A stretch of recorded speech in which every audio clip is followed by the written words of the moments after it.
سلام دوستان، من فرنک هستم. اینجا کانال فران دختر. اگه اولین باری وارد کانال باشید خیلی خوش اومدین. من همیشه صدام اینقدر گرفته نیست، سرما خوردم یه ذره صدام گرفته. نمیدونم چرا هر وقت سرما میخورم خیلی سریع صدام میگیره.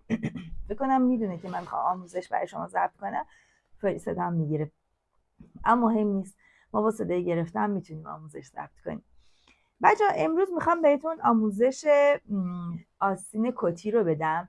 الگوی آستین کتی از روی آستین معمولی. حتما شما یه آستینی دارید، یه الگوی آستین دارید. حالا این الگو آماده است یا الگویی که خودتون میکشین که هم تاجش براتون اوکیه، هم دور بازوش اوکیه، باش مانتو دوختین، شومیز دوختین و خیلی با این آستین راحتی. حالا همون آستین رو من میخوام بهتون یاد بدم چجوری تبدیلش کنید به یه آستین کتی که خیلی راحت بتونید کت هاتون و پالتوهاتون رو با این آستین بدوزید. چون معمولا وقتی بچه آستین کتی میکشن تو قسمت تاج آستین یه مقدار دچار مشکل میشه، یعنی نمیتونن کنترل کنن تاج رو، یا خیلی گشاد میشه چین میخوره یا خیلی تنگ میشه. برای همین بهترین روش اینه که از روی همین آستین یه آستین کتی خیلی خوشگل داشته باشیم. من خودم هم از این مدل آستین کتی تو اکثر کتام استفاده میکنم. بریم آموزش رو شروع کنیم. ببینید بچه من یه آستین معمولی دارم که هم قبل از اینکه میخوام شروع کنم تبدیلش کنم به آستین کتی حتما چک میکنم که تاج آستینم نسبت به دور حلقه حالا اون کتم یا اون پالتوم 6 سانت حداقل اختلاف داشته باشه، چون پارچه ضخیمه باید میزان اختلافشون بیشتر باشه، یعنی تاجم 6 سانت بزرگتر باشه. بعد آستینمو کشیدم دور بازو، میده همه چی اوکیه. حالا میخوام تبدیلش کنم به آستین کتی. ما به خط وسط آستین احتیاج داریم. اگر الگوی آستینتون خط وسط داره که هیچی، اگر نه خیلی راحت میتونید دو تا درز پهلوی آستین رو بیارین بزنین رو هم تا بزنید خط وسط آستینتون رو پیدا کنید. همینطور به خط آرنج احتیاج داریم. خط آرنجمون کجاست؟ خط آرنج کافیه که قد آستینتون تقسیم بر 2 کنید یا از تاج آستینتون 30 سانتی متر بیاید پایین، خط آرنجتون مشخص میشه. این دو تا خط و خط کف حلقه رو ما احتیاج داریم. این خطا رو میکشید و همینطور جای قسمت جلو و پشت الگوتون رو مشخص میکنید. حتما این رو هم باید مشخص بکنید که اشتباه نکنید. اولین کاری که میکنم بچه‌ها ببینید خطای درزای پهلو رو توی الگو میارم میذارم کنار همدیگه و تا میکنم. ببینید به این حالت آوردم گذاشتم روی خط وسط جلو، یعنی درز پهلوی آستین آوردم گذاشتم روی خط وسط جلو و تا کردم. به این ترتیب 2 تا خط جدید برای من ایجاد میشه. این خط ها رو رسمشون میکنم با همین خط کش 1/2 هم رسم میکنم که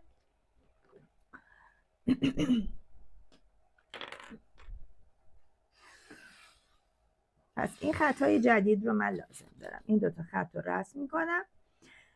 توی قسمت جلوی کار بچه ها از این خط ببینید، این الان قسمت الگوی جلوی منه. از این خط جدیدی که رسم کردم تقاطعش با خط آرنجم 2 سانتی متر میام به سمت خط پهلو و جاش رو مشخص میکنم، اندازش رو مشخص میکنم، میکشم از خط کف حلقه هم همینطور و این خط جدید رو رسم میکنم. من به این خط جدید برای الگوی کتم، الگوی آستین کتیم احتیاج دارم. توی قسمت پشت بچه ها 3 سانت میرم به سمت درز پهلو، 3 سانتی متر به این سمت میرم، اینجا هم همینطور و این خط جدید رو رسم میکنم.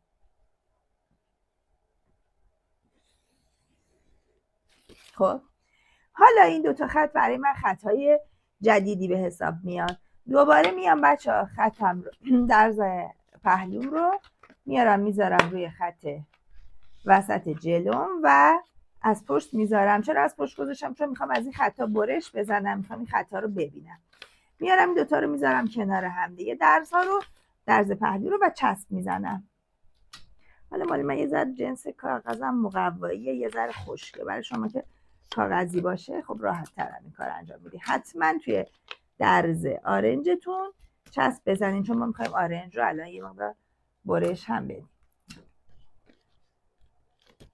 خب از بالا تا پایین اینو چسبشو زدم. خب از 2 تا خط جدید، از این خطایی که 2 سانت اومده از سمت جلو 3 سانت، از اینا برش میزنم. تبدیل میشه الگوم به یه الگوی کوچیک و یه الگوی بزرگ. ببینید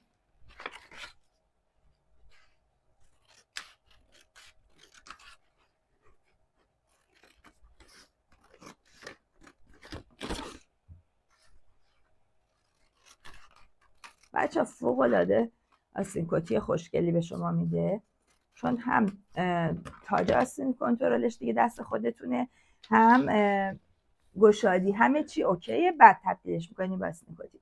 خب 2 تا الگو به من داد، الگوی بزرگتر و الگوی کوچکتر. میدونید که آستینای کتی از 2 تا الگوی کوچیک و بزرگ تشکیل میشه. فقط یه فرقی که داره اینه که توی آستینای کتی اگر دقت کرده باشین بچه‌ها، توی قسمت پشت آستینتون یه مقدار برجستگی، یعنی انحنا به سمت بیرون داره، روی قسمت جلو انحنا به سمت تو فرو رفتگی داره. خب اون رو هم باید ایجاد بکنیم.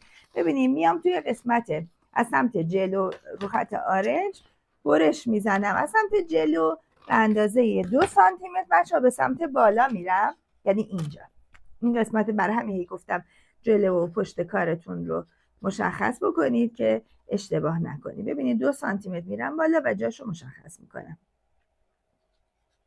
خب الان این 2 سانتی متره که اومدم بالا و چسب میزنم، یعنی ببینید الگوی پایینم رو میذارم به این حالت روی این الگو و اینو چسب میزنم، یعنی این انحنا رو تو قسمت جلوی کار به وجود میارم. ناخودآگاه پشت کار چی میشه بچه‌ها؟ پشت کار یه عوضمانی میگیره که اون انحنایی که من تو عرض پشت کارم لازم دارم برای من ایجاد بکنه. ببینید این کاغذ رو میچسبونم زیر کار، رنگش متفاوته، کامل دیده بشه. میبینید؟ خب و از اینجا هم برش میدم. اصلا به خود الگو هم شما اگر دقت کنید متوجه میشید که الگو ببینید یه مقدار منحنی شد توی قسمت پشت. همین کار رو برای قسمت کوچیک هم انجام میدم. فقط قبلش این قسمت درز آرنجتون یه مقدار ممکنه کج شده باشه. اول اینو صافش میکنم، خب اصلاحش میکنم، بعد برشش میدم. از سمت جلو 2 سانتی متر میرم بالا. ببینید همون کاری که برای الگوی بزرگ کردم. از سمت جلوی کار 2 سانتی متر میرم بالا و الگو رو باز به این حالت میارم میچسبم. حالا توی این الگو بچه‌ها چون الگوی من خیلی کوچیکه، شاید عوضمانی که مخصوصا توی این قسمت کوچیک میخوره خیلی قابل دیدن نباشه. خب اما وقتی آستین شما بزرگه و یه همچین عوضمانی میگیره کاملا قابل لمس و مشاهده است، به خاطر اینکه الان الگوی من 1/2 و اینجا ممکنه خیلی هم دیده نشه این عوضمانی که این قسمت میگیره. اما فقط بدونید که باید یه عوضمانی اینجای کار بگیره به این شکل. خب این سمت هم برش بزنیم. خب اتفاقی که میخواستیم افتاد. اتفاقی که میخواستم چی بود؟ این که از سمت جلوی کار یه ذره منحنی بشه به سمت داخل و از سمت پشت کار بچه‌ها الگوی من یه مقدار منحنی بشه به سمت بیرون. خب فقط میمونه این انتهای جایی که درزها رو به هم وصل کردید هم بچه‌ها باید یه اصلاحی بشه، به خاطر اینکه ناخودآگاه یه ذره بالا پایین میشه این قسمت کار. این رو هم ببینید به این حالت اصلاحش میکنم. فوق العاده به شما الگوی خوبی میده.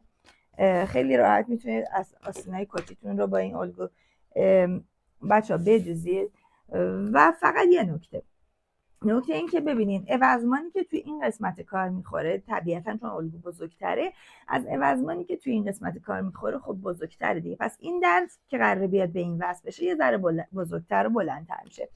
هیچ اشکالی نداره. ما کلا تو آستین کتی درزی که مال قسمت بزرگ الگومون هست یه مقدار تو خط آرنج میایم اینو خورد میدیم.